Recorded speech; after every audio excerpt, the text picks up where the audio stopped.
এইগুলো যখন আমি প্রথম এই ডিএটিস পেন্টিং শুরু করি তখনকার সময়কার। এটা হচ্ছে সরস্বতী বা বাগেশ্বরী, যে এনার 2 হাতের, যার ধ্যানেই আমাদের অ্যাকচুয়ালি পুজোটা হয় এখানে। এক হাতে বই বা বেদ এবং কলম।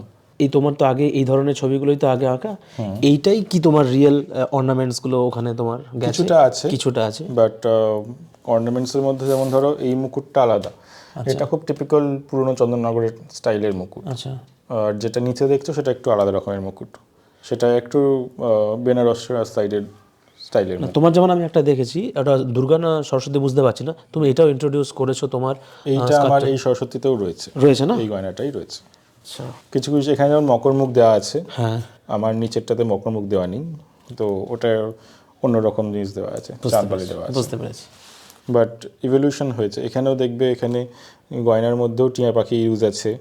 এই কিছু কিছু এলিমেন্ট আমি কন্টিনিউ করি যেগুলো দেবীর সঙ্গে রিলেটেড।